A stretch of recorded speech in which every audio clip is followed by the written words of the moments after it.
I'm just going to play it for you. It is Bill Gates speaking to the CIA, and back on 4/13 of '05. And I just learned, I'd have to find it for you if you want the details on it.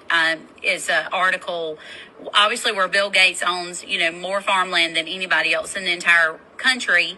But he also received $100 billion from the CIA to create a vaccine. And I need you to watch this for the next 4 minutes. I need you to give me 4 minutes and 15 seconds of your time, and I need you to watch this immediately. And I need you to share this with everybody who thinks that they should be going to get vaccinated right now. Okay, so I'm going to share my screen. On the left over here, we have individuals who are religious fundamentalists, religious fanatics. And this is the expression, RT-PCR, real-time PCR, expression of the VMAT2 gene. Over here, we have individuals. So let me complete. So over here, we have individuals who are not particularly fundamentalists, not particularly religious, and you can see there's a much reduced expression of this particular gene, the VMAT2 gene.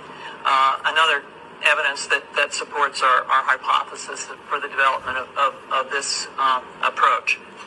What you're suggesting here is by spreading this virus, we're going to eliminate individuals from going on a bomb fest and going into a market, blowing up the market. So our hypothesis is that these are fanatical people, that they have overexpression of the VMAT2 gene, and that by vaccinating them against this, we'll eliminate this behavior. So we have some very, very remarkable data in this next slide.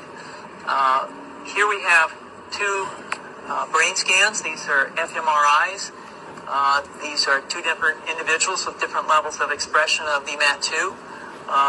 On top is an individual who's a religious fanatic, an individual, and we've repeated this numerous times, that has high levels of VMAT2.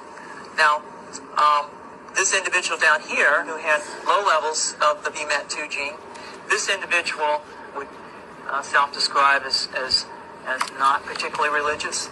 In each case, these individuals were read a religious text.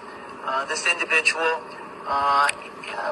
lit up the right middle frontal gyrus, shown here, and that's a part of the brain that's associated with theory of mind.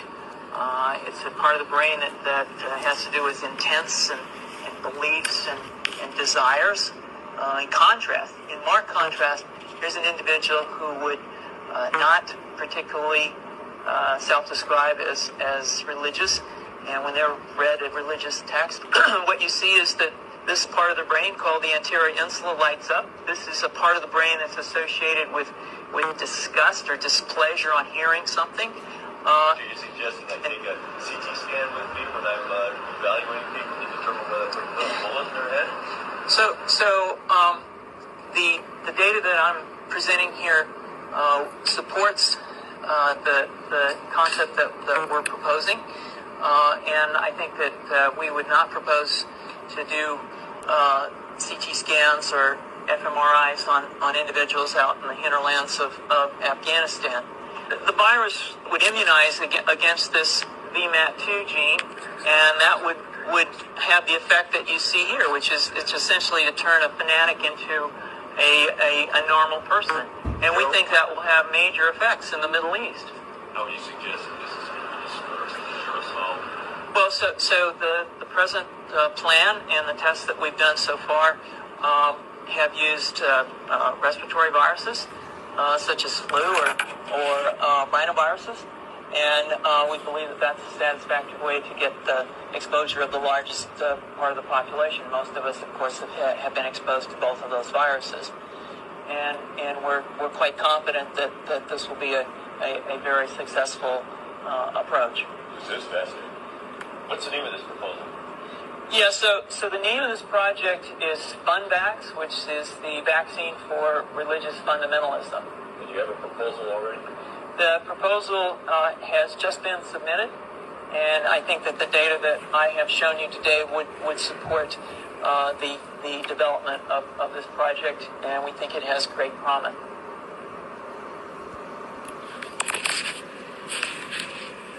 So there you have it, guys. Like, he is explaining to the CIA that he knows what part of our brain recognizes religion and what we believe, what our beliefs are, and that he can wipe that out with a retrovirus or a flu